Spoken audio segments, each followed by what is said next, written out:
오늘 이 말씀을 듣고 잊어버리는 자들이 되지 말게 하시고 인내함으로 결실하여 주께 영광 돌리는 자들이 다 되게 하여 주옵소서. 오늘도 부족한 종을 단위에 세우셨사오니 십자가 뒤로 감춰주시고 오직 주님의 말씀만 대언되도록 인도하여 주옵소서. 예수님의 이름으로 기도드리옵나이다. 아멘. 할렐루야. 이 초대교회 사막 수도사들 중에 존경받는 수도사를 아바라고 부릅니다. 이 초대교회 수도사들의 그 일화 중에 쉬지 않고 기도해야 된다는 가르침을 주는 일화가 있습니다. 이 아바 롯이라고 하는 수도사가 자기의 선생님 아바 요셉을 찾아가서 이렇게 질문합니다. 선생님, 나는 할 수 있는 대로 최선을 다해서 말도 적게 하고 금식도 하고 또 묵상도 하고 그렇게 평강 가운데 지내려고 생각을 정화하고 그렇게 열심히 수련을 하고 있습니다. 더 어떻게 해야 이렇게 기도 생활에 끊이지 않는 그런 기도 생활을 할 수 있습니까? 이렇게 물어봤어요. 그랬더니 이 선생님 아바 요셉이 자리에서 일어나더니 두 손을 하늘을 향해서 쭉 뻗치면서 이렇게 얘기했다고 합니다. 두 손을 하늘에 뻗치자마자 그 모든 손과 열 손가락이 마치 횃불처럼 빛나면서 그 환하게 비춰졌다는 거예요. 그러면서 이 수도사 아바가 이렇게 얘기했답니다. 만약에 당신이 정말 그렇게 원한다면 모든 것이 이렇게 불꽃같이 되게 하라. 이렇게 말씀하셨다는 겁니다. 그러니까 모든 하나님을 향한 그 열망과 열정을 정말 불꽃처럼 그렇게 간절하게 기도의 삶으로 불태우라고 하는 그런 가르침입니다. 자, 우리가 기도해야 된다. 기도가 뭐냐? 이런 얘기를 할 때 보통 기도를 우리가 원하는 어떤 것을 원하는 통로나 방법이라고 생각하는 경우가 많습니다. 그래서 힘든 일이 생기거나 어떤 절망적인 상황 속에서 기도해야지 이런 생각을 하기보다는 뭐 기도한다고 되겠어? 기도한다고 변하겠어? 상황이 좋아지겠어? 라고 하는 이런 생각을 쉽게 할 수 있는 것입니다.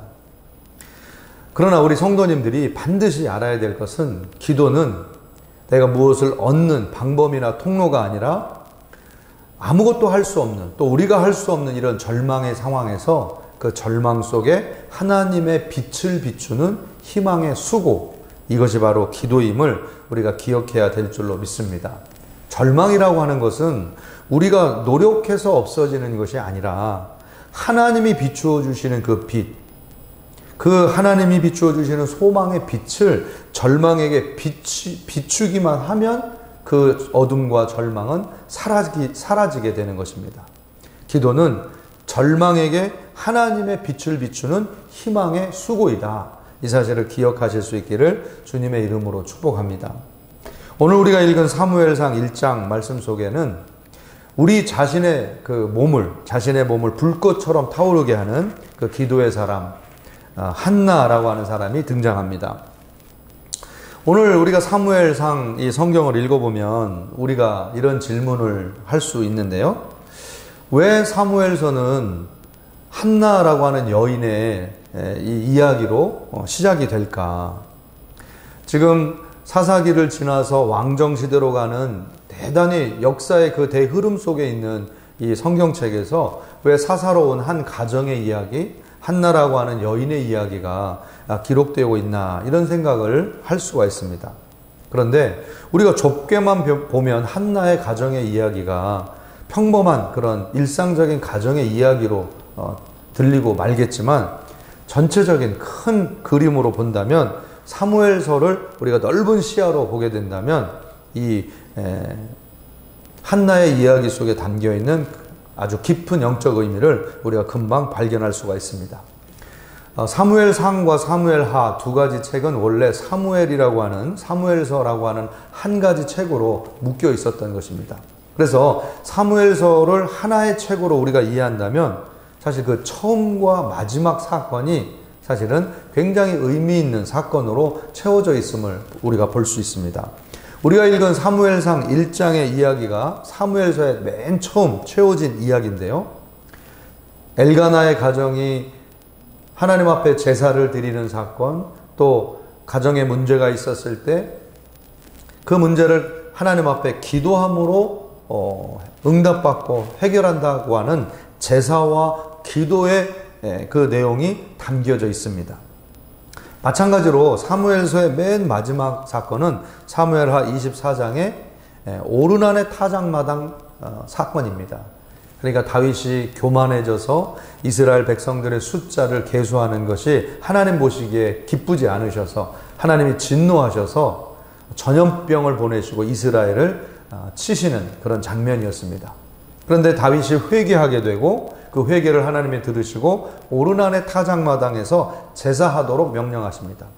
그 제사를 통하여 하나님께서 이스라엘 백성들을 구원하시는 그런 장면이 기록되어 있죠. 곧 다윗의 회개의 기도와 하나님 앞에 드리는 올바른 제사가 이스라엘의 민족의 역사를 살리게 됐다라는 이야기를 하고 있는 겁니다. 자, 그렇다면 사무엘서의 시작과 마지막 그 두 가지가 모두 하나님 앞에 어떻게 제사를 드릴 것인가, 하나님 앞에 어떻게 기도할 것인가 라고 하는 주제로 사무엘서가 시작되고 맞춰진다는 사실을 금방 알 수가 있습니다. 이런 큰 관점에서 볼 때 오늘 이 한나의 이야기를 보면 우리가 단지 이 한나의 이야기가 한 가정의 이야기가 아님을 우리가 금방 발견할 수 있는데요. 가장 먼저 이 한나의 이야기는 그 한나의 남편 엘가나라고 하는 사람을 소개하면서 시작됩니다. 그런데 여기에서 사무엘상 1장에서는 엘가나를 에브라임 사람이라고 기록하고 있습니다. 그래서 마치 에브라임 지파의 한 사람으로 우리가 이해하기 쉬운데요. 사실 역대상 6장 33절과 34절 말씀에 보면 그 사무엘과 그의 아버지 엘가나의 족보를 레위인의 족보로 기록을 하고 있습니다. 솔로몬 시대에 찬송하는 자들 중에 헤만이라는 사람이 있었는데 그 헤만이라는 사람의 할아버지가 바로 사무엘이었고 증조 할아버지가 그의 아버지 엘가나였다라고 기록하고 있습니다. 즉 엘가나의 가정이 제사장의 가정이었다는 사실을 은근히 보여주고 있는 건데요. 그래서 사무엘도 직접 제사를 집례하는 그 기록이 사무엘서에 여러 번 등장하게 됩니다. 자, 그래서 엘가나는 한마디로 얘기한다면 숨어 사는 또는 숨겨진 제사장 가정이었다. 우리가 이렇게 이해할 수가 있습니다. 반면에 이 엘가나의 가정이 제사를 드리러 갈 때마다 실로에서 하나님의 성막에서 제사를 집례하던 그 제사장은 바로 홈니와 비느하스였다라고 본문은 기록하고 있죠. 이 사실은 매우 절망적인 상황을 설명해 줍니다. 왜냐하면 이 홈니와 비느하스가 바로 하나님의 제사를 멸시하는 사람들이었고 제물을 사사로이 쓰는 사람들이었고 또 거룩한 성막에서 봉사하는 자들을 음행으로 그렇게 더럽히고 또 폐륜을 저지르는 악한 제사장들이었다는 사실을 본문에서 보여주고 있기 때문에 그렇습니다. 그래서 이 한나 가정, 엘가나의 가정이 겪고 있는 고통은 바로 제사의 문제, 또 이스라엘 백성들에게 있는 이 영적인 문제가 계속되고 있는 것에 대한 그런 절망과 어두움의 부분이 가정 안에 지금 그대로 들어가 있다는 사실을 우리가 발견할 수 있는 것이죠. 우리는 사무엘서를 펴면서 사사시대의 혼란기가 끝났는가 이렇게 생각했는데 사실은 이 사무엘서는 이 사사기의 혼란이 계속될 것인가 아니면 사사기의 혼란이 정리되어지고 하나님의 그 은총과 그 구원의 역사가 새롭게 펼쳐질 것인가 라는 그 아주 긴박한 그 긴장 관계에 있는 이야기로 지금 이야기를 펼쳐나가고 있다는 것을 우리가 알 수가 있습니다. 이 한나의 가정의 이야기를 조금 더 들여다보면요. 이 한나의 가정에는 이 두 여인이 등장하는 것을 볼 수가 있습니다. 엘가나에게는 2명의 부인이 있었는데 먼저 이름이 나오는 것으로 보아서 첫째 부인이었던 한나가 등장하고요. 또 또 두 번째로 등장하는 것으로 보아서 두 번째 부인이었던 것 같은 이 브닌나라고 하는 부인이 등장합니다. 자, 그런데 이 한나에게는 상속할, 하나님의 약속과 기업을 상속할 아들이 없었는데요. 이 상황은 매우 심각하게 다뤄지고 있습니다. 왜냐하면 이 한나의 이름이 은총, 은혜, 자비라고 하는 그런 의미를 가지고 있다는 데서 우리가 뭔가 이 가정 안에 심각한 은총과 은혜가 지금 막혀 있고, 그 은총과 은혜, 하나님의 은혜가 흘러가야 하는 그 약속의 자손이 태어나지 못하고 있다는 아주 심각한 상황을 우리가 미루어서 이해할 수가 있습니다. 반면에 브닌나에게는 아들이 있었는데요. 엘가나의 입장에서는 한나의 아들이 아니라도 브닌나의 아들을 통해서 하나님의 기업을 이을 수 있다고 생각할 수 있었을 것입니다. 그런데 그럼에도 불구하고 이 브닌나의 아들은 이 가정에게 있어서 어떤 위로나 어떤 안식을 주지 못합니다. 왜냐하면 이 브닌나라고 하는 여자의 그 이름이 영적으로 무언가 설명해 주는 듯한데요. 이 브닌나라고 하는 이름 자체가 진주 혹은 보석이라고 하는 뜻입니다. 즉 엘가나가 봤을 때 브닌나를 하나님의 은혜의 자손, 또 자비의 자손, 약속의 자손을 낳는 거룩한 아내로 맞이했다기보다는 눈에 보기에 진주처럼 예쁘고 보석처럼 예쁘기 때문에 육신의 자녀를 기대하고, 또는 자기의 아내의 아름다움 때문에 여자를 얻은 그러한 여자라는 사실을 우리가 좀 미루어서 짐작해 볼 수가 있습니다. 즉 브닌나가 지금 낳은 아들은 이 엘가나의 가정에 하나님의 은혜를 전달하는 상속자로서는 의미가 없어 보입니다.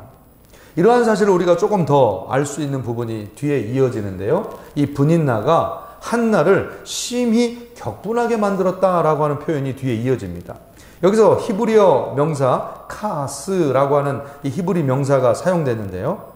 심히 격분했다라고 하는 이 뜻은 사실 진노, 슬픔, 격분이라는 뜻도 있지만 탄식이라고 하는 뜻이 있습니다. grief, 애통하고 탄식하는 그런 의미로 사용되는 단어입니다. 단순히 화가 난 게 아니라 시기 질투가 느껴진 게 아니라 무언가 하나님의 은혜가 상속되지 못하는 것에 대한 어떤 절망감으로 탄식과 슬픔에 그런 진노하는 마음을 가지고 있었다는 거죠. 뿐만 아니라 그 브닌나가 괴롭게 했다라고 하는 표현도 나오는데요. 라함이라고 하는 이 히브리어 의미는 천둥처럼 떨었다는 의미입니다. 그러니까 이 한나가 브닌나를 통해서 겪었던 고통은 단순한 시기 질투의 마음으로 끝나는 것이 아니라 이 가정에 임한 이 탄식 때문에 하나님의 마음으로 진동할 정도로, 하늘을 울리는 그 진동으로 이 여인이 고통을 당했던 것이고, 이 마음이 기도하는 마음으로 이어졌다는 사실을 우리가 발견할 수가 있습니다.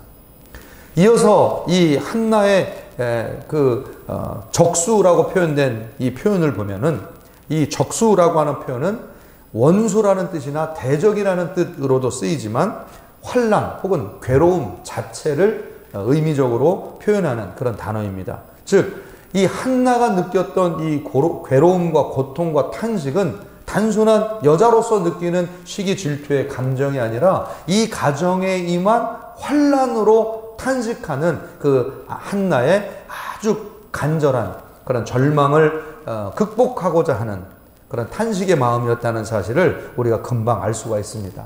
이 사건은 마치 창세기 16장에 아브라함과 사라의 가정에서 나타났던 것처럼 약속의 아들이 아니라 육신의 아들을 만들어내므로 하나님의 구원 역사를 방해했던 이 아브라함 가정의 불신앙을 그대로 보여주듯이 이 한나의 가정에도 육신의 자녀는 있었으나 약속의 자녀가 없으므로 천둥처럼 떨고 있는 그 환난 가운데 떨고 있는 한나의 이 탄식과 기도가 절망 가운데 있는 이 이스라엘 백성들의 영적 상태를 그대로 보여주는 것을 우리가 발견할 수가 있습니다. 그래서 이 한나의 기도를 우리가 개인적인 아들을 얻고자 하는 사적인 욕심의 기도라고 이해하기보다는 하나님께서 이루실 구원이 한나의 가정뿐만 아니라 이스라엘 백성들 가운데, 절망 가운데 있는, 제사가 파괴되고 제사장들이 타락하고 어떠한 하나님의 계시와 은총도 끊어진 것 같은 이 절망의 상황 속에서 하나님의 구원이 이루어지도록 탄식하고 있는 이 한나의 기도가 민족을 살리는, 민족을 변화시키는 기도가 됐다는 사실을 우리가 각인하고 우리가 깨달아야 될 줄로 믿습니다. 이 한나의 기도의 그 본질적인 그 내용과 의도를 알 수 있는 기록이 사무엘상 2장에 기록되어 있는데요. 2장 10절 말씀에 보면 그 마지막 부분에 한나의 기도가 이렇게 기록되어 있습니다. 여호와를 대적하는 자는 산산이 깨어질 것이라. 하늘에서 우레로 그들을 치시리로다. 여호와께서 땅끝까지 심판을 내리시고 자기 왕에게 힘을 주시며 자기의 기름 부음을 받은 자의 뿔을 높이시리로다. 이 말씀을 보면 한나가 여호와를 대적하는 자들이 산산이 깨어지도록 기도하고 있었다는 사실을 발견할 수 있습니다. 뿐만 아니라 그가 얻은 구원의 응답을 통해서 하나님의 구원의 역사, 즉 기름 부음을 받은 자가 높이 들려지는 하나님의 구원 역사에 쓰임받도록 그가 기도하고 있었다는 사실을 우리가 알 수가 있습니다. 한나의 기도는 사사기의 가장 어두웠던 절망의 순간에 기도한다고 되겠어 라고 절망하고 있는 이 시대에게 기도하면 하나님께서 변화시켜 주신다라고 하는 그 절망에게 희망을 비춰주는 놀라운 희망의 사역이었음을 오늘 우리가 깨달을 수가 있습니다. 한나의 기도가 그 시대적인 그 희망의 횃불과 같은 그런 사역이었음을 알 수 있는 부분이 또 있는데요. 한나가 그 아들의 이름을 사무엘이라고 지었습니다. 이 사무엘이라고 하는 이름의 뜻은 하나님이 들으셨다라는 뜻입니다. 그런데 이 한나가 이 사무엘이라고 하는 이름을 지을 때 그 이름을 이렇게 해서 붙인 거라고 이렇게 기록하고 있습니다. 내가 여호와께 그를 구하였다 함이더라. 한나가 하나님 앞에 구했기 때문에 그 구한 것을 하나님이 주셨다. 하나님이 구하게 하셔서 그 구한 아들을 얻었다. 이런 의미로 사무엘이라고 하는 아들을 주셨다는 겁니다. 그러니까 사무엘은 단순하게 한나를 만족시키는 또는 엘가나를 만족시키는 가정의 선물 정도가 아니라 하나님께서 그 사무엘을 통해서 이스라엘 백성들에게 무언가 구원의 역사를 이루기 위해서 쓰시고자 하시는 하나님의 그 구원의 도구로서 사무엘을 한나가 구하고 또 한나가 그 응답을 받았다는 것을 우리가 알 수가 있는 것이죠. 자, 그렇다면 사무엘을 통해서 어떤 변화들이 시작되었을까요? 사랑하는 성도님 여러분, 아마 사사기를 읽으시면 우리 성도님들이 이런 좀 답답한 생각을 좀 가지실 수가 있습니다. 왜냐하면 사사기에는 많은 사사들이 여러 가지 실수를 하고 또 여러 가지 범죄의 모습을 보여줍니다. 또 해석되지 않는 그런 면들이 많이 있습니다. 그런데도 하나님은 뭔가 두리뭉실하게 그렇게 덮어버리는 듯한 결론으로 사사기가 끝이 나는데요. 뭔가 우리 마음속에 명확하지 않은 상태로 사사기를 넘어가야 하는 그런 경우가 많이 있었습니다. 자, 그런데 사무엘서를 읽어보면 거기에 대한 대답이 분명하게 나옵니다. 첫 번째로 우리가 기드온이라고 하는 사람을 우리가 살펴볼 수 있잖아요. 근데 이 기드온이라고 하는 사람은 자기가 큰 승리를 얻었음에도 그 승리의 결과가 자기가 왕되고자 하는 욕심으로 나타났습니다. 또 그 아들까지도 자기가 왕이라고 선포하면서 이스라엘 백성들을 어지럽게 고통스럽게 만들었다는 것을 우리가 알 수 있습니다. 그러나 사무엘 선지자는 사무엘이 마지막 사사로서 활동함으로써 그 사무엘의 그 활동을 통해서 사무엘은 단 한 번도 스스로 왕이 되려고 하는 의지가 없었을 뿐만 아니라 왕의 제도가 얼마나 악한 것인지 또 왕을 구하는 것이 얼마나 불순종하는 것인지 이것을 백성들에게 가르치고 또 하나님이 명령하시는 하나님이 원하시는 왕을 세우는 일을 할 뿐만 아니라 그 왕을 뒤에서 지도하고 중보하고 바른 길로 가도록 인도하는 역할을 사무엘이 맡고 있다는 사실을 볼 때 마지막 사사로서 하나님의 뜻을 가장 합당하게 세워드리는 그런 사사로서의 모습을 보여주고 있습니다. 마음이 좀 시원하지 않으십니까? 사사는 이것이 바로 사사의 모습인 것이죠.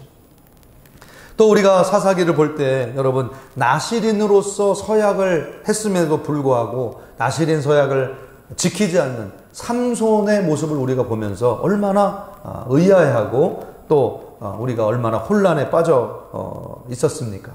그러나 하나님은 아무런 대답도 하지 않으시는 것처럼 보였습니다.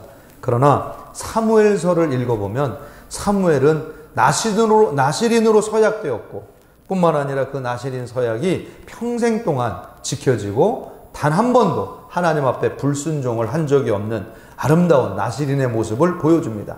사무엘서 12장 3절에 보면 마지막 사사의 역할을 다 감당하고 자기의 마지막 고별 설교를 할 때 이런 고백을 합니다. 내가 여기 있나니 여호와 앞과 그의 기름 부음을 받은 자 앞에서 내게 대하여 증언하라. 내가 누구의 소를 빼앗았느냐, 누구의 나귀를 빼앗았느냐, 누구를 속였느냐, 누구를 압제하였느냐, 내 눈을 흐리게 하는 뇌물을 누구의 손에서 받았느냐, 그리하였으면 내가 그것을 너희에게 갚으리라. 이 말씀 이후에 마지막 부분에 이렇게 이어지지 않습니까? 내가 기도를 쉬는 죄를 결단코 범하지 않으리라. 사무엘은 마지막 순간까지, 자기의 사명을 마치는 마지막 순간까지 하나님 앞에서나 하나님이 맡겨주신 백성들 앞에서 흠없고 점없이 그 하나님 앞에 신실한 종으로서의 사역을 감당하고자 노력했던 모습을 볼 수가 있습니다. 여러분, 얼마나 시원하십니까? 이것이 사사의 모습입니다. 여러분, 사사의 그 여러 가지 이야기 중에 여러분 혀를 내두를 정도로 우리가 답답했던 모습이 또 하나 있지 않습니까? 입다의 모습입니다. 어떻게 사람을 번제로 하나님 앞에 드리겠다고 서원을 합니까? 또 그 서원을 지키겠다고, 자기가 저주받지 않기 위해서 그 서원을 지키겠다고 자기 딸을 번제로 바치는 모습을 보면서 우리가 얼마나 답답해 했습니까? 그러나 사무엘서를 보십시오. 사무엘은 그 한나에 의해서 서원이 지켜짐으로 하나님 앞에 드려지는 삶을 살게 됩니다.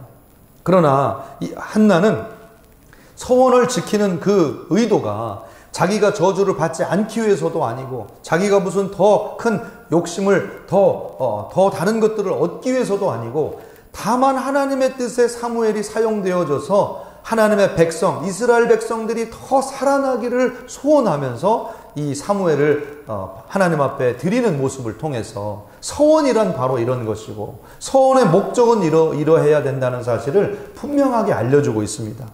뿐만 아니라 한나가 사무엘을 젖될 때까지 양육했다가 젖된 후에 하나님의 성막에 보내서 섬기게 했다는 장면을 우리가 잘 알고 있습니다.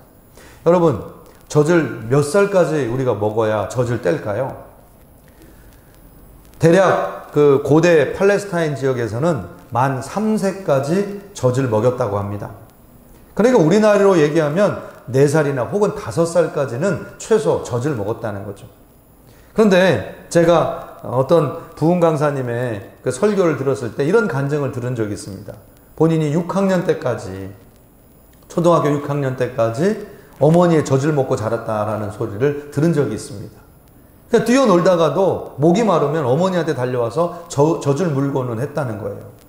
여러분, 그러니까 우리가 지금 이 상황을 이해할 때 한나가 젖될 동안 그 사무엘을 양육하고 성막에 보내서 섬기는 일을 하게 했을 때 뭔가 사무엘이 얼마나 잘 교육을 받고 율법적으로나 모든 하나님을 섬기는 데 있어서 부족함이 없이 느껴지는 모습은 바로 한나가 사무엘을 하나님 앞에 드릴 때 그냥 바쳐 버리고 만 것이 아니라 그를 훈련하고 양육하고 그를 잘 교육해서 하나님 앞에 하나님의 일을 잘 감당하도록 드렸다는 사실을 우리가 발견할 수 있습니다. 뿐만 아니라 한나는 사무엘을 성막에다 맡겨놓고 매년 제사를 드릴 때마다 에봇을 지어서, 제사장의 옷을 지어서 사무엘에게 갖다 줬다라고 그렇게 기록을 하고 있습니다. 이례적으로 사무엘을 한 번 바치고 끝난 것이 아니라 평생 그 아들이 하나님의 일을 하도록 훈련하고 교육하고 책임지고 관리했다는 사실을 우리가 발견할 수 있는 것이죠. 이게 서원한다는 의미입니다. 이게 서원을 지킨다는 의미입니다. 한나의 이 헌신과 철저한 교육을 통해서 사무엘은 그 엘리 제사장 가문의 타락한 제사장들과는 다른 완전히 구별된 제사장의 모습을 보여줍니다. 백성들을 섬기는 데 있어서도 하나님의 말씀을 듣고 순종하는 데 있어서도 완전히 다른 모습을 보여줍니다. 그것이 바로 한나의 헌신의 모습이요 서원의 모습으로 열매 맺게 됐다는 사실을 우리가 발견할 수가 있습니다. 사랑하는 성도님 여러분, 사무엘의 이 모든 헌신과 하나님 앞에 드리는 이 사역을 보십시오. 사무엘은 이 어두웠던 이스라엘 백성들 역사 속에 하나님의 비전도 없고 하나님의 말씀도 없고 하나님의 계시도 끊어졌던 이 어두운 이스라엘의 역사 속에 하나님의 음성을 듣고 하나님의 계시를 듣고 하나님의 뜻을 분별해서 이스라엘 백성들에게 빛을 비춰준 하나님의 거룩한 쓰임받는 종이었음을 오늘 우리가 볼 수가 있는 것입니다. 사랑하는 성도님 여러분, 우리가 이 끝없이 반복되는 혼란의 시대, 이 혼란의 시대에서 다시 절망의 늪으로 빠질 것이냐, 아니면 이 절망을 딛고 희망의 시대로 나아갈 것이냐, 그 기로에 우리가 서 있는 줄로 압니다. 이 기로에서 이 절망을 향하여 하나님이 주시는 기도의 횃불을 들 사람, 그 사람을 오늘 하나님께서 찾으시는 줄로 믿습니다.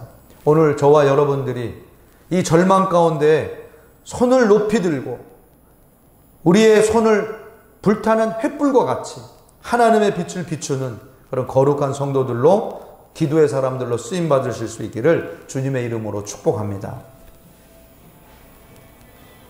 제가 지난 주일에 예배 후에 식사를 하고 카페에 갔습니다.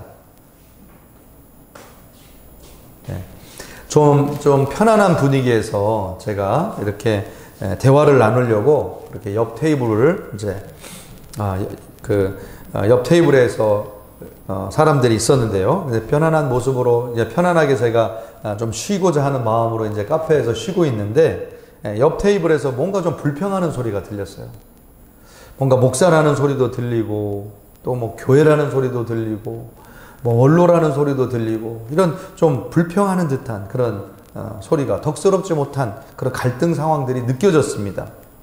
그래서 제가 마음에 탄식하는 마음이 들었어요.